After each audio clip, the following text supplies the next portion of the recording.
Jesus Christ. Alright, let's just give it a shot.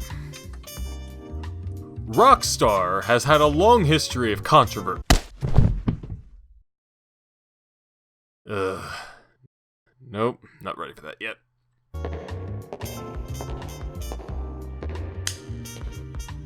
Alright, class, you've served your purpose. It's okay. It's alright, Martha. It was me. It was me who did that. You're not being raided. The Colombian government hasn't found you. Don't call the cops again either. I almost got shot last time.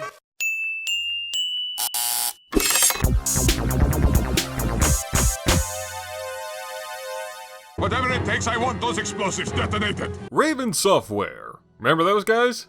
They don't do a whole lot these days, thanks to Activision tucking them in a tiny little corner to slave away at endless COD games, but it was a respectable name back in the day. Starting simple with an obscure Amiga game, they dipped into more notable territory by hooking up with John Romero and his money to make the Heretic franchise during the mid to late 90s, before getting fully committed to the FPS genre at the beginning of the new millennium with arguably one of the most violent games of all time, Soldier of Fortune. Oh lordy, Even's doing another violent video game today. I sure wonder how this will go.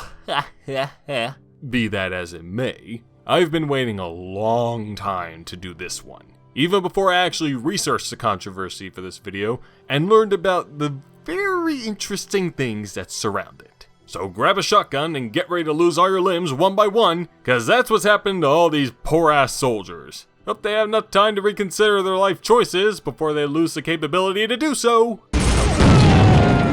Soldier of Fortune was released in the spring of 2000 for PC, and puts you in the role of an American soldier trying to stop a bunch of terrorists from stealing nukes and launching them around the world. Not exactly breaking new ground here, is it? You also have your standard weapon variety too, handguns, shotguns, machine guns, boom guns, and not much to do with them beyond shoot the baddies, so it's kinda clear from the get-go that Raven weren't putting their ambitions for SoF in the gameplay. Oh no, they saved that for some very special technology. Not the graphics, mind you. The game runs on a modified version of the Quake 2 engine, which by 2000 was just on the cusp of being completely obsolete, as Daikatana would arrive a few months later to provide the mercy kill. No, if you play Soldier of Fortune, you're playing it for one reason, and one reason only. To see the magic of the Ghoul Engine. This wonderful piece of coding, which I assume stands for gonna hack off your leg and every other part of your pathetic body, yes, that's a real word, look it up, is the game's damage model engine, and provides a total of 26 gore zones, as they call it, for any sucker you encounter in the game. Depending on the weapon you use and where the bullet lands, when you fire upon these fools, you can get all kinds of results. Exploding heads, neck clutching, appendage separation, viscera exposure, the classic jig, the lead riddling. Ghoul was designed to make each kill a joyous ballet of violence for all involved, and it succeeds with flying arms and legs. Cause every time I see this stuff in action, I'm never not in pure awe of how much detail was put into this system. And in 2000 at that. Yes, even on this antiquated engine, SoF's display of gore is still very potent in my eyes. There's only maybe one other series that I can think of with these 6th generation graphics that's also still just as potent, but I'll involuntarily pass out again if I so much as mention the name, so you're just gonna have to wait for that. However, for as much as I can appreciate Raven's newfound dedication for this artful portrayal of realistic violence, others couldn't. But Raven were smart enough to know that. So in an attempt to prevent any pushback from arising, they did a few things to try to cushion the blow, such as putting in options to turn off the gore entirely, and even selling a version of the game that made this option, well, not an option. Still got an M rating for some reason. The most peculiar attempt to mitigate controversy, though, was allowing players to shoot the guns out of enemies whereupon they surrender and become completely harmless. Essentially, if you're accurate enough, you can go through the entire game without killing anyone. I'd call this doing a Postal 2, but that game wouldn't be out for another 3 years, so I guess SoF was the originator of doing a Postal 2. Hey, don't cry foul. Makes sense. You just have to not think about it. So did Raven's efforts pay off? Kind of. May as well say Germany placed the game on their wanted list, thanks to the Federal Department for shit you're probably gonna see anyway because VPNs exist. But the other country left in shambles from the horrible damage this game caused was far more perplexing.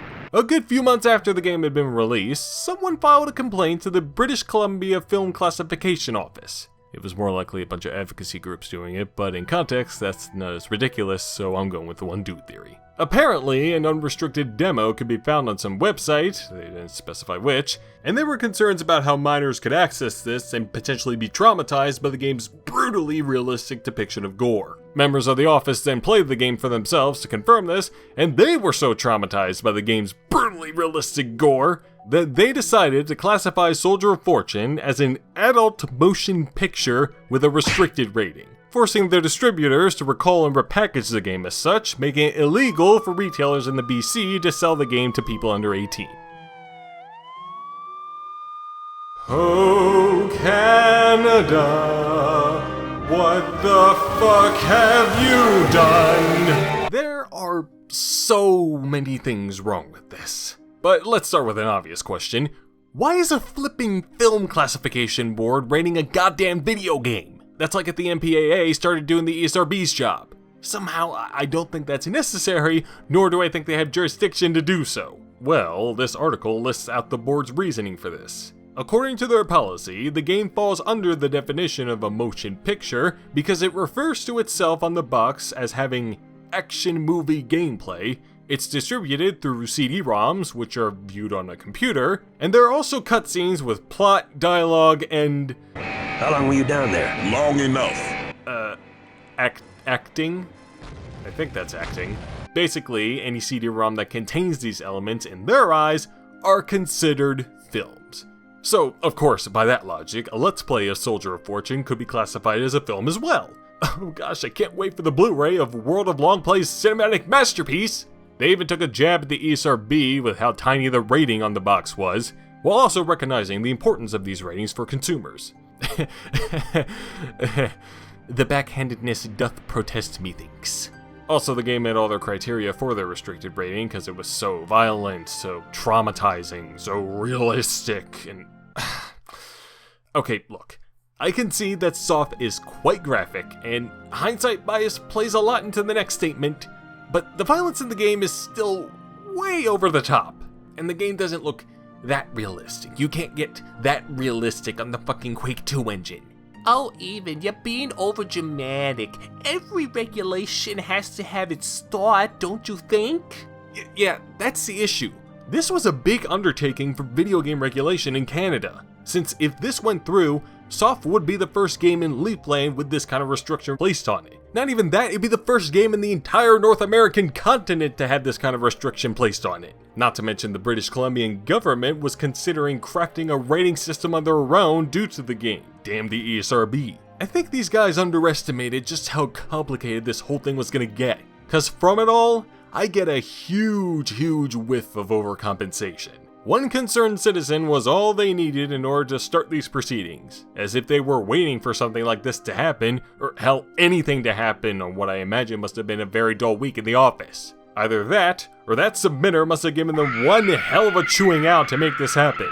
But I'm still stuck in the whole film classification rating a goddamn video game thing in general. The more I try to think about the logic here, the more oh wait, here we go.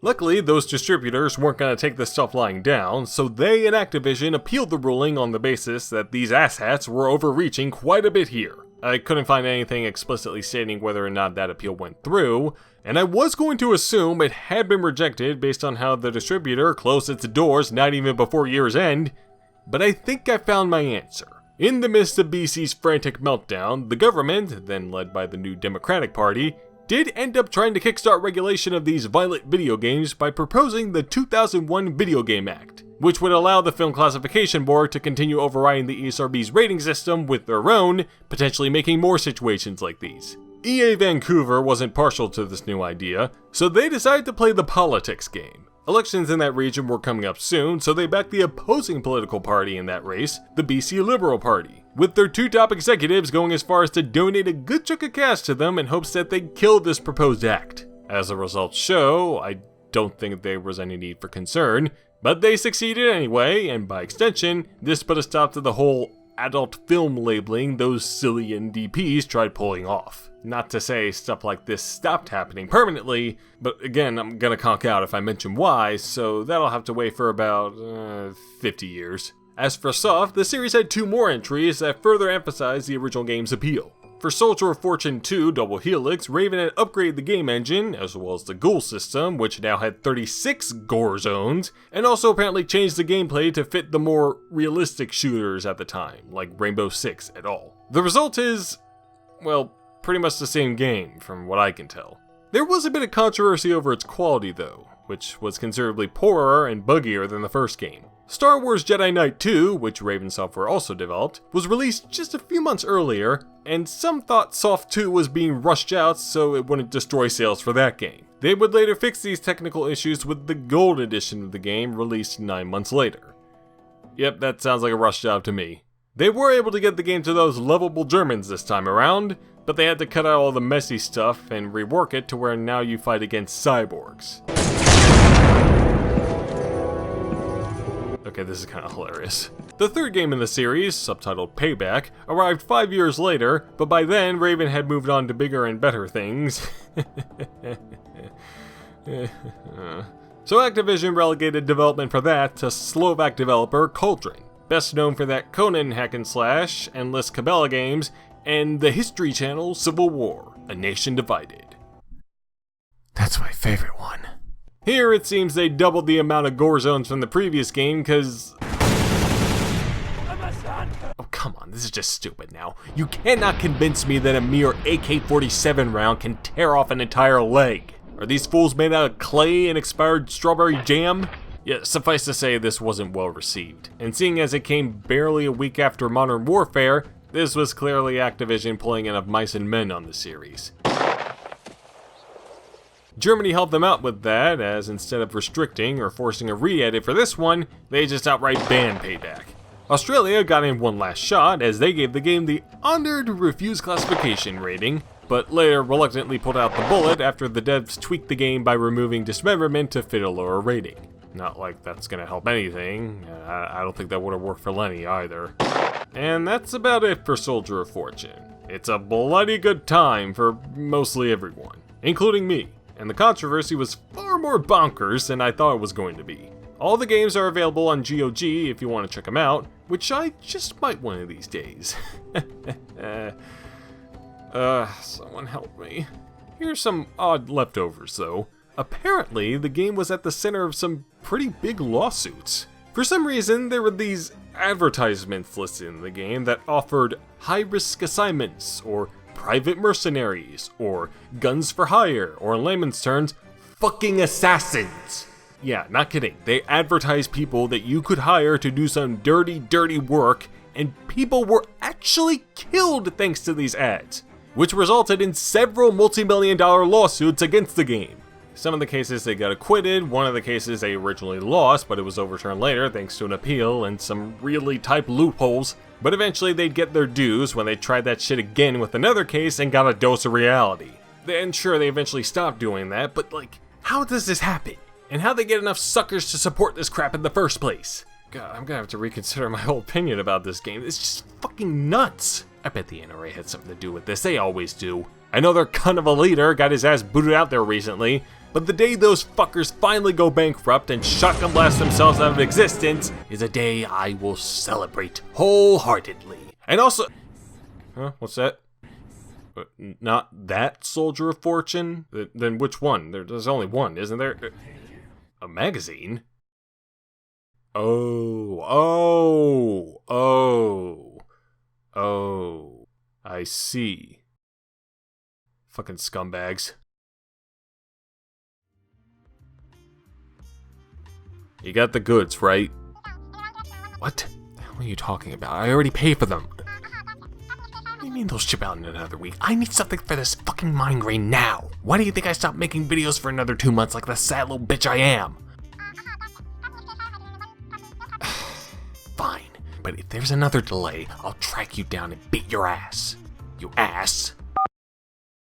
What? It's prescription.